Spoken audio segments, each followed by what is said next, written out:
Mimi naitwa Miss Rejoice Otaru, ni mtaalamu wa lishe na kocha au mwalimu wa kuwasaidia watu kwenye mtindo bora wa maisha.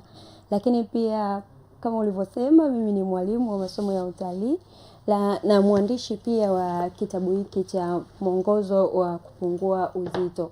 Kwa hiyo nimeanzisha taasisi yangu pia inayoitwa Rejoice Health Living, na tunajishughulisha sana na kuwasaidia watu kwenye eneo la lishe, ulaji sahihi na kujenga mtindo bora wa maisha ili kuweza kuwa na afya kwa ujumla, na maanisha afya ya mwili na afya ya akili na afya yote ya mwanadamu kwa ujumla, au ustawi wa mwanadamu kwa ujumla. Tunazungumzia uzito uliopitiliza na unene uliokithiri. Kwa lugha rahisi, tunaweza tukasema kwamba uzito uliopitiliza na unene uliokithiri ni nini? Na mtu anawezaje kujua kuwa ana uzito kupita kiwango kile cha kawaida? Okay. Kutokana na mwongozo uliotolewa na Shirika la Afya Duniani, kuna kipimo kinachoitwa BMI, Body Mass Index, ambacho ni kipimo kinachopima uwiano wa uzito wa mtu na urefu wake. Kwa hiyo kile kipimo cha uzito na urefu ambao kinaitwa BMI kinaweza kuonyesha mtu kama ana uzito uliopitiliza, ana uzito wa kawaida au ana uzito chini ya kiwango. Tunasema underweight, healthy weight au normal weight, overweight na obesity. Obesity tunasema ni unene uliopitiliza. Kwa hiyo mtu anapokuwa chini ya BMI ya 18.5 tunasema huyu yuko kwenye uzito wa chini ya kiwango, lakini BMI ya 18.5 mpaka 29.5 anakuwa kwenye uzito wa kawaida. Lakini anavovuka sasa kwenda kwenye 30 mpaka 34.5 huyo mtu anakuwa na uzito uliopitiliza. Ila anapofika sasa 35 kwenda juu, huyo anakuwa ana unene uliopitiliza au tunasema obesity. Na jinsi ya kuweza kujua hivi vipimo, cha kwanza ni mtu kujua uzito wake na kujua urefu wake, kisha kutumia kanuni ya BMI kuweza kupata hizo namba ambazo nimezisema. Na kwenye kitabu changu nimeelezea kwa undani zaidi, kwa hiyo mtu anaweza kupata mwongozo rahisi wa kujua BMI yake ikoje na yeye yupo kwenye kundi gani kati ya hayo makundi. Sawa, tunashukuru kwa kutupatia elimu hiyo kwanza, ambayo imewasaidia wasikilizaji na watazamaji wetu kuweza kujua kwamba tunapozungumzia dhana ya uzito kupita kiasi na unene uliopitiliza, kwamba tunamaanisha nini. Kwa uzoefu wako, ni sababu zipi kubwa ambazo zinachangia watu wengi kuongezeka uzito katika jamii kwa hivi sasa? Okay, ziko sababu nyingi zinazosababisha watu kuingia kwenye uzito uliopitiliza au unene uliopitiliza au uliokithiri. Lakini kama nilivyoandika hichi kitabu changu nikasema ninaangalia zaidi kwenye mambo makuu mawili, ambayo sababu zingine zinakuja kusapoti hizi sababu kuu mbili. Ya kwanza ni lishe, na sababu ya pili ni lishe isiyo sahihi au ulaji usio sahihi, na sababu ya pili ni mtindo usio mzuri, mtindo wa maisha usio bora. Na ndio vitu viwili ambavyo ninavisimamia sana kwenye hii taasisi ya Rejoice Health Living, kuhakikisha watu wanakuwa wana lishe sahihi au wana elimu ya ulaji sahihi, na swala la pili wana mtindo bora wa maisha. Kwenye ulaji sahihi hauwezi kusimama peke yake bila mtindo bora wa maisha. Kwa hiyo hivi vitu viwili visivyosimamiwa vizuri, mtu anaweza kuingia kwenye hatari ya uzito uliopitiliza. Na kwenye upande wa lishe tunasema mtu anatakiwa kuzingatia vitu vitatu: lishe sahihi, kiwango sahihi na muda sahihi. Kwa hiyo mtu anapokuwa anakula lishe isiyo sahihi au kiwango kisicho sahihi au muda usio sahihi, hivi vyote vitatu vinaweza kusababisha mtu kuongezeka uzito na kwenda kwenye unene uliokithiri. Kwa hiyo mtu anaweza kawa anakula chakula sahihi kwa wakati sahihi lakini kiwango sio sahihi. Mtu anaweza kawa anakula kiwango sahihi lakini chakula sio sahihi. Anaweza kawa anakula kiwango sahihi, chakula sahihi, wakati sio sahihi. Wakati sio sahihi, kwa mfano mtu anakula saa 4, saa 5 afu anaenda kulala. ndani ya dakika 5 au 10 anaenda kulala. Maana yule mtu hata kama amekula chakula ambacho ni cha afya, kwa sababu amekula muda ambao sio sahihi, itampelekea kuingia kwenye uzito uliopitiliza au unene uliokithiri. Lakini ukija kwenye mtindo wa maisha, kuna mtindo wa maisha ambao unaweza kusababisha mtu akakosa usingizi wa kutosha, akakosa mazoezi ambacho ni kitu muhimu sana. Lakini pia mtindo wa maisha unaweza kumsababisha mtu akawa na kiwango kikubwa cha msongo wa mawazo, tunasema stress. Kwa hiyo mtu anapokuwa anakosa usingizi, ana kiwango kikubwa cha stress, hapati muda wa mazoezi kutokana na mtindo wa maisha, labda kukaa sana. Tunasema sasa hivi kuna tatizo limekuja linaitwa sitting disease. Yaani mtu anaamka asubuhi, anaingia kwenye gari amekaa, anashuka kwenye gari anaingia ofisini amekaa, anatoka ofisini anarudi nyumbani anaingia kwenye sofa kuangalia taarifa ya habari amekaa, anatoka pale anaenda kulala. Kwa hiyo unakuta huo mtindo wa namna hiyo ambao hauhusishi muda wa mazoezi, muda wa kumove au kufanya mwili utembee, kwa namna hiyo inaweza kusababisha uzito uliopitiliza. Kwa hiyo kuna sababu zingine zinazochangia, kwa mfano matumizi ya dawa ambayo yanaweza kusababisha kuongeza appetite ya kula. Kuna baadhi ya dawa mtu akiwa anatumia anakuwa na appetite kubwa ya kula. Kwa hiyo utakuta hii ni sababu changizi. Kwa sababu gani? Bado atarudi kule kwenye kiwango kisichokuwa sahihi. Hii matumizi ya dawa ni kama imetrigger, imeshtua kile kitu ambacho tunasema lishe isiyokuwa sahihi. Kwa hiyo hapa kwenye lishe isiyo sahihi kuna vitu vingi nyuma yake vinavyosababisha watu wasile lishe sahihi. Ndio mfano matumizi ya dawa, lakini pia mvurugiko wa homoni kutokana na hali ya kiafya ya binadamu, hasa kwa wanawake ambao wanapitia ujauzito au wamefika hali ya kunyonyesha. Huyu mama anaweza kupata changamoto ya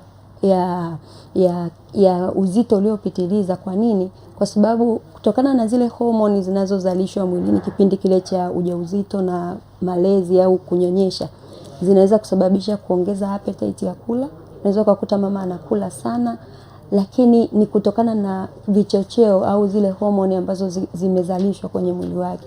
Lakini anaweza kuwa na stress au msongo wa mawazo ambao itampelekea kula kwa hisia, tunasema emotional eating.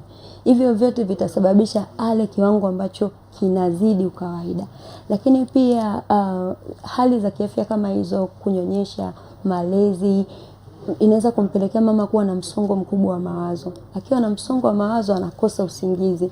Akikosa usingizi tayari imeharibu mtindo wake wa maisha, anakuwa na mtindo ambao sio bora wa maisha. Lakini hapo kwenye eneo la magonjwa na hali za kiafya, kuna watu ambao kutokana na matumizi ya dawa au ajali, na kuna mteja wangu nilikuwa namhudumia, yeye aliongezeka uzito baada ya kupata ajali ya mguu na kukaa ndani kwa zaidi ya miezi 6 bila kutembea, na pale anatamani kutembea lakini hawezi kutembea kutokana na shida ya mguu.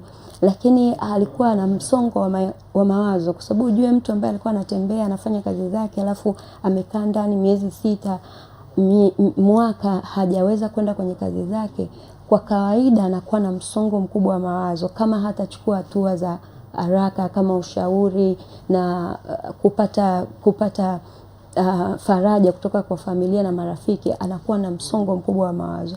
Ule msongo unaweza kumpelekea yeye kutafuta faraja kwenye chakula. Kwa hiyo anakuwa mwili wake hautembei, hafanyi kazi za kutumia nguvu, lakini anakula sana kutokana na kutafuta faraja kwenye chakula, tunasema emotional eating. Kwa hiyo kuna sababu nyingi chongezi, lakini zote zinakuja hapa kwenye sababu kuu mbili: lishe mbovu na mtindo mbovu wa maisha. Sawa, umezungumzia swala la lishe sahihi, kiwango sahihi na muda sahihi. Twende hapa kwenye muda sahihi. Wengi tumezoea kwamba milo yani ya Kitanzania, unaona tumekariri kwamba kwa siku kuna milo 3, kwamba asubuhi, mchana na jioni. Sasa hapa unaposema muda sahihi, unaomba ufafanuzi katika hilo. Okay, umesema vizuri Bi Farida. Tumekariri kwamba mtu anapaswa kula milo 3, lakini sio sheria. Na Kuna wanaokula zaidi ya milo mitatu, bado wanakula kwa mlo sahihi. Kuna mtu anakula hata milo 6 kwa siku, lakini bado ni muda sahihi. Na kuna mtu anakula hata mlo mmoja au miwili. Kuna mtu anakuambia mimi nakula tu mara moja kwa siku, niko busy siku nzima, hata muda wa kula sina, mbona sipungui, mbona nazidi kuongezeka? Lakini huyu mtu unakuta anakula muda gani? Anakula muda akiwa na anakaribia kulala. Kwa hiyo ule muda wote ambao mwili ulikuwa unafanya kazi na unatumia energy alikuwa hali. Alafu anakuja kula mlo mmoja, anaenda kulala, mwili umepumzika. Kwa hiyo muda wa kwanza ambao watu wengi wanakosea ni kula masaa machache kabla ya kwenda kulala. Tunashauri at least masaa 2 mpaka 3 kabla ya kwenda kulala uweze kupata mlo wako wa mwisho. Umeona? Lakini pia ni muda gani unakula? Huo muda una stress, huo muda uko busy. Unavyokuwa hujala kwa muda sahihi, mfano umekula umesimama, umekula huko unaendelea na kazi, unaweza ukajikuta umekula zaidi kuliko kile kiwango kinachotakiwa, kwa sababu hauna, tunasema mindful eating, kwenye muda sahihi. Kwa hiyo muda unapokuwa sahihi huwezi kuweka umakini wako kwenye kile unachokula. Kwenye wakati sasa, wakati pale unapokula. Ndio maana unakuta mtu anakula, ametoka hivi, anakuambia mimi sili. Kwa mfano kuna kipindi, mimi ni mpishi pia, Madam Farida, na nimekuwa nikiendesha mgahawa kwa muda mrefu. Wakati na pia ninafanya catering kwenye shughuli mbalimbali, harusi, vikao na mambo kama hayo. Sasa kuna kipindi nilipata uzito mkubwa sana. Lakini nilichokuja kugundua, na nadhani hata wapishi wengi wana hii changamoto. Hawali, watakwambia mimi wala asili. Lakini akiingia jikoni anatoka na nyama. Akiingia hivi anaonja, sijui kuna chapati pale. Kabla hivyo vitu havijaenda kwa wateja, hebu naomba ni testi chumvi. Kwa hiyo kule kwenye kuonja na ile stress ya kukosa mindful eating, unaweza kukuta umekula zaidi kuliko ule mtu ambaye alikaa akatulia akala sahani moja ya chakula. Umeona? Lakini pia kwenye muda sahihi, ukiacha kutokula wakati wa kukaribia kwenda kulala, kutokula muda ambao una stress au uko kwenye kazi nyingi, hauna utulivu wa kula.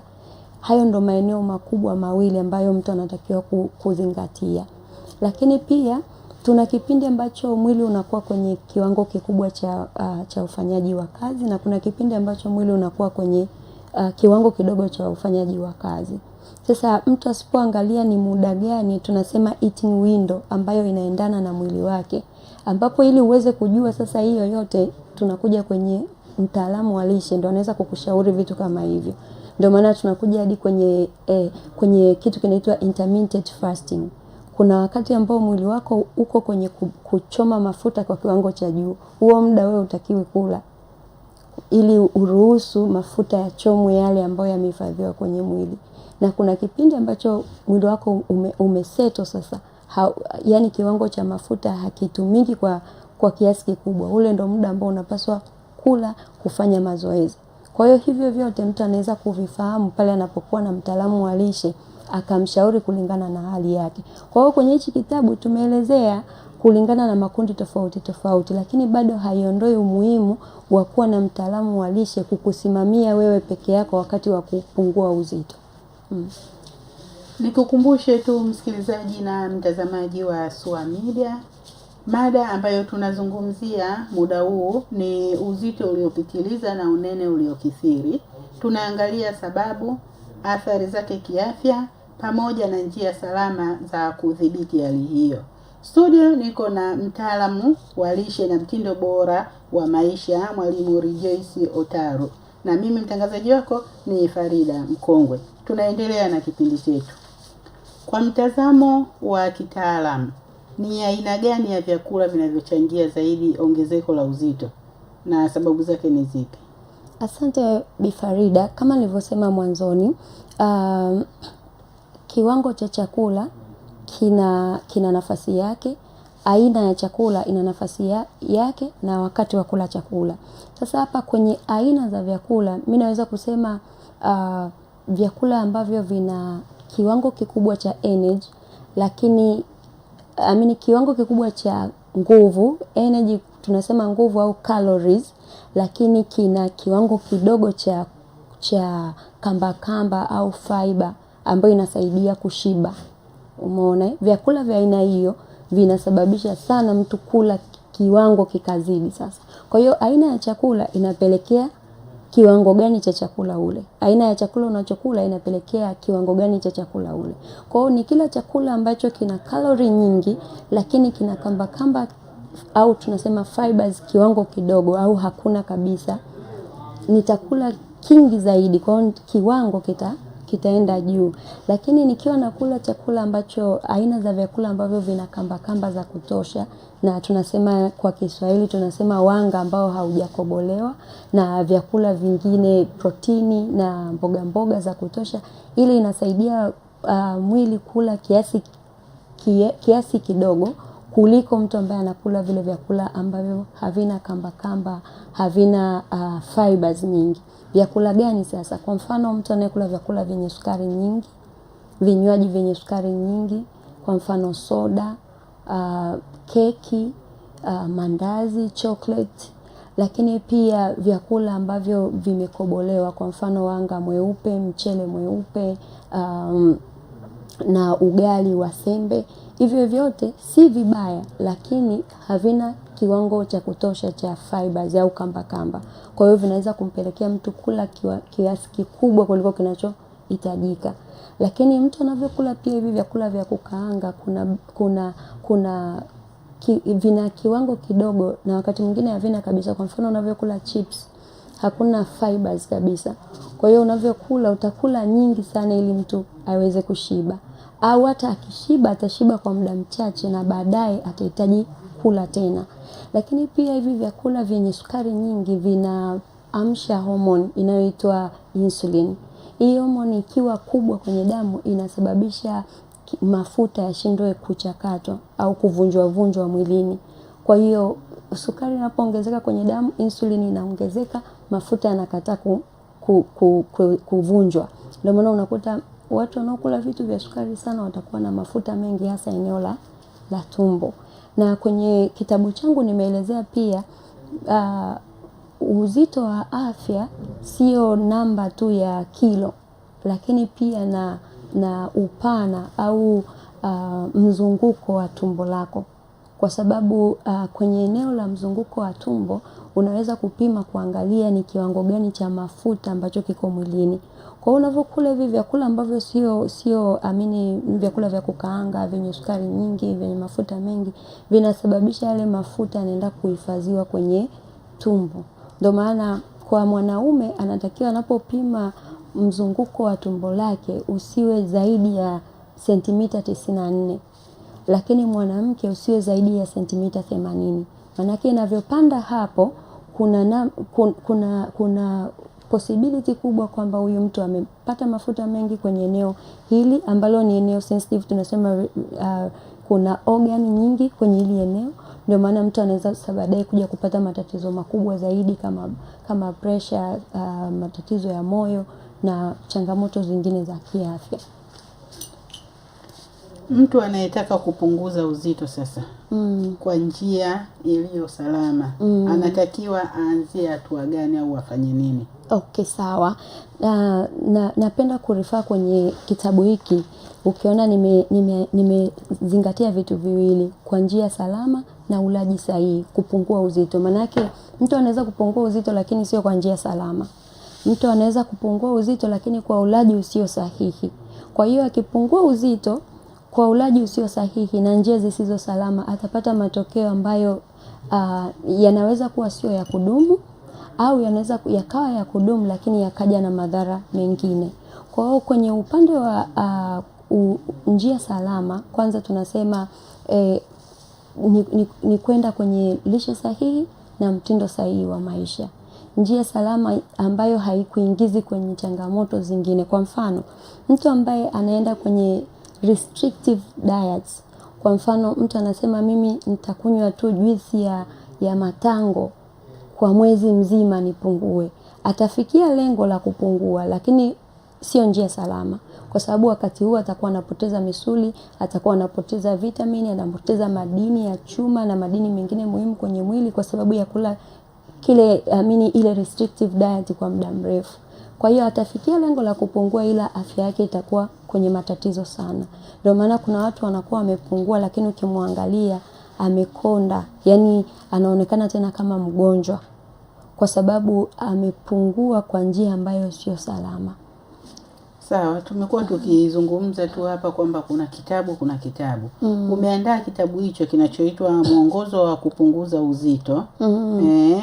Sasa ni nini kilikusukuma wewe kuandaa hiko kitabu? Okay, sawa. Kitu ambacho kilinisukuma kwanza mimi kuandika hichi kitabu, niliona matokeo kwangu mwenyewe. Kwa hiyo mwanzoni mimi ndio nilikuwa mhanga wa changamoto hii kama miaka mitano iliyopita nyuma. Kwa hiyo nilikuwa nina uzito ambao sio wa afya, uzito uliozidi. Lakini sio uzito tu, nilikuwa sina afya. Yani unajua kuna kuwa na afya na kuna kuwa na uzito. Yani afya inamaanisha mtu anaweza kupata usingizi vizuri, mtu anakuwa hachoki sana, ana uchovu uliopitiliza. Unaweza ukawa unalala lakini bado ukiamka umechoka. Kwa hiyo hali ya afya kwa ujumla haikuwa nzuri. Kwa hiyo nikaanza kutafuta msaada wangu mimi binafsi. Na baada ya muda, ndani ya kama miaka 2 nikawa nimerudi kwenye uzito wa afya. Mwili wangu umerudi kwenye hali ya utulivu, kiwango cha stress kimeshuka, napata usingizi vizuri, nalala vizuri. Nikaona nimepata matokeo mazuri kwangu mimi mwenyewe bila kuingia kwenye diet za kutisha au restrictive diet tunasema. Na baada ya kuona hivyo vyote vimetokea kwangu na vimefanikiwa, niliweza kuanza kuwasaidia pia wengine wale ambao wako karibu yangu. Na baada ya kuona pia matokeo kwao, nikasema sasa kwa nini nibaki na haya maarifa mwenyewe? Ndio cha kwanza kilichonipelekea mimi kuanzisha hii taasisi ya Rejoice Health Living, kuwasaidia watu kwenye eneo la lishe na kwenye eneo la mtindo bora wa maisha. Lakini mbali na kuona matokeo kwangu mwenyewe, nimeona ni tatizo ambalo linaikumba jamii yetu hasa kwa nyakati hizi za karibuni, kwa sababu kitabu changu hichi nimekizindua mwaka jana, mwaka 2025. Kwa hiyo swala la uzito ni swala ambalo ni current, linawapa changamoto watu wengi.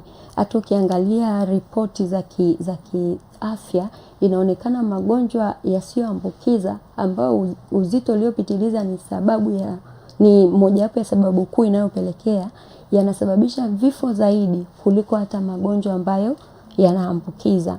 Kwa hiyo nilivyoona hii ni changamoto ya jamii yetu, na mimi nimepata huo uwezo wa kufahamu kwanza kwa kujifunza kwa ajili yangu. Baadaye niliamua kwenda sasa kusoma kabisa, kujifunza kwa ajili ya kuisaidia jamii yangu.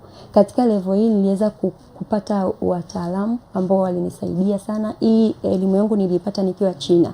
Kwa hiyo niliweza kujifunza kutoka kwa wataalamu wa lishe practical, kwa vitendo na wao nikifanya, na nikiona hayo matokeo yakitokea kwa watu wengi sana. Kwa hiyo nikasema okay, haya maarifa siwezi kumfikia kila mtu personal, lakini naweza kuandika kitabu ambacho kinaweza kuwafikia watu wengi zaidi. Kwa hiyo hii ni give back, ni zawadi ambayo nimeitoa kwa ajili ya kuisaidia jamii yangu. Sawa, ni zawadi ambayo umeitoa kwa ajili ya kuisaidia jamii ili iweze kuwa na mtindo bora wa maisha na iweze kuwa na lishe bora. Muda wetu unaenda mbio sana. Okay. Labda kwa kumalizia sasa. Mtu kama anakihitaji hicho kitabu anaweza kukipataje? Lakini pia unawaachaje wasikilizaji na watazamaji wetu kwamba ungependa kuwashauri nini kuhusiana na swala la lishe? Tumalizie kwa hivyo. Okay, asante sana. Kwanza kabisa kwa mtu ambaye anahitaji kupata hichi kitabu, anaweza kupiga simu ya ofisi yetu 0797376060. Hata hiyo ni namba ya ofisi, na anaweza kupewa utaratibu jinsi ya kupata hichi kitabu popote alipo. Lakini pia nawashaurije watazamaji, hasa wale ambao wanapitia changamoto ya uzito uliopitiliza na unene uliokithiri, wasikate tamaa. suluhisho lipo, na ndio maana sisi wataalamu tupo, lakini ni washauri kwamba wasitake matokeo ya haraka ambayo yanaweza kuathiri afya zao. Kwa hiyo kuanza step ya kwanza kuchukua hatua kwa haya tuliyoyajadili, na msikilizaji akipata hichi kitabu changu anaweza kujifunza zaidi. Lakini kingine, asikate tamaa, aanze taratibu. Mara nyingi kinachowaangusha watu wengi, wanataka matokeo ndani ya mwezi mmoja au yameshapungua kila kitu. Lakini swala la kupungua, kama nilivyosema, mimi binafsi nilichukua zaidi ya mwaka mzima kuona matokeo kwa kufanya kidogo kidogo na kwa mwendelezo. Kwa hiyo consistency, discipline, mwendelezo, nidhamu ni vitu viwili muhimu sana. Bila kukata tamaa vinaweza kuwasaidia, na ili tatizo linawezekana kabisa kupatiwa usuluhisho. Kwa hiyo wasikate tamaa, inawezekana waanze leo kuchukua hatua. Sawa, inawezekana waanze leo kuchukua hatua. Msikilizaji na mtazamaji wa SUA Media, bila shaka tumeweza kujifunza mengi kutoka kwa mtaalamu wetu. Tumeweza kusikia kwamba afya bora inaanza na maamuzi sahihi ya kila siku katika namna vile tunavyoishi, namna tunavyokula, utaratibu wa kufanya mazoezi, kupata muda wa kupumzika, lakini vile vile tuzingatie swala la lishe bora. Tunakukaribisha siku nyingine, najua una mengi kama ulivyosema. Tunakushukuru kwa kuweza kutupatia hiki ambacho umetupatia leo, lakini niseme kwamba najua wasikilizaji na watazamaji wetu bado wana kiu wa kujifunza mengi kutoka kwako. Kwa hiyo nikukaribishe tena katika kipindi kingine ambacho uliniambia kwamba tutazungumzia swala zima la afya ya akili. Ndio. Karibu sana kwenye studio zetu siku nyingine. Asante sana, nashukuru. Haya, basi mtazamaji na msikilizaji, kwa niaba ya wote ambao wameshiriki kwa namna moja ama nyingine kufanikisha kipindi chetu, mimi ni Farida Mkongwe. Asante na kwaheri.